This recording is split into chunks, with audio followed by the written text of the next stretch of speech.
मैं बोली भैया अब रहा नहीं जाता, करो ना। मैंने उसका सर बार नीचे किया और अपनी उंगली उसके नीचे यानी बहन की में करने लगा। उसे मज़ा आया तो वो आवाज़ करने लगी। मैं पलंग पर बैठी थी।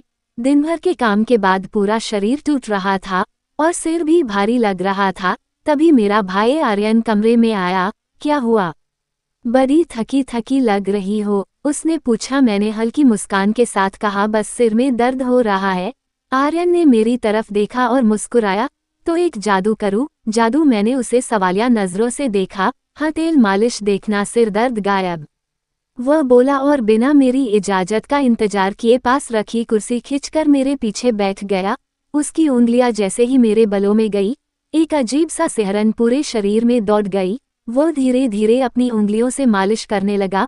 उसका स्पर्श गर्म था, नर्म था और बहुत ही सहज, लेकिन फिर भी मेरे भीतर कुछ अजीब सा होने लगा था।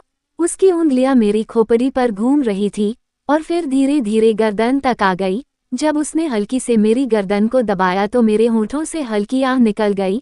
आराम मिल रहा है? उसने फुसफुसाते हुए पूछा। मैंने हल्का सिर हिलाया, लेकिन ये सिर्फ सिर दर्द का आराम नहीं था, कुछ और था, कुछ नया, कुछ अनदेखा, अनजाना। आर्यन की उंगलियां अब मेरी पीठ के ऊपरी हिस्से तक पहुंच गई थी। उसने हल्के से मेरी कंधे की हड्डियों को सहलाया और मैं खुद को रोक नहीं पाई। आर्यन, मैंने धीरे से उसका नाम लिया। हम। उसकी सांसों अब मेरे कानों के पास महसूस हो रही थी। मैंने अपनी आंखों बंद कर ली क्योंकि यह एहसास बहुत अगल था। कुछ पल तक कमरे में सिर्फ हमारी सांसों की आवाज भी, फिर अचानक उसके धीरे से मेरे कंधे पर अपने होंठ टिका दिए। हल्की गीली नर्म छुअन ने मेरे रोगटे खड़े कर दिए। मैंने धीरे से करवट ली और उसकी आंखों में देखा। वह भी मुझे देख रहा था। उसकी निगाहों में एक चाहत थी, एक सवाल था। हम दोनों के भी कुछ भी कहने की जरूरत रही थी। उस रात तेल मालिश के बहाने हम दोनों ने एक दूसरे को एक नए रूप में पाया, जहां शब्द नहीं, सिर्फ एहसास थे।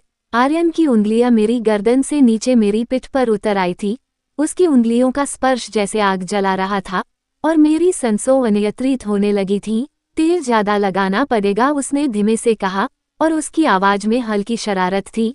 मैंने कुछ नहीं कहा, बस आंखों मूंद ली। उसकी हथेलियां अब मेरी पिठ पर खुलकर घूम रही थी। तेल की गर्माहट और उसकी उंगलियों ले जा रही थी। आर्यन धीरे धीरे नीचे झुका और उसकी सांसों मेरी गर्दन को छूने लगी। मेरा बहन सिहर उठा। उसने हल्के से मेरी गर्दन पर होंठ रख दिए और मेरी धकने जैसे बेलगाम हो गई।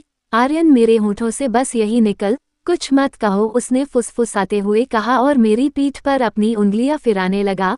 उसकी उंगलियां अब मेरी कमर तक पहुंच चुकी थी और मैं खुद को रोक नहीं पा रही थी। उसकी छुअन में कुछ ऐसा था, एक नया रिश्ता जन्म ले चुका था, जिसके कोई रोक नहीं थी, कोई झिझक नहीं थी, बस हम थे और वो उनकी ही अनहुई चाहत।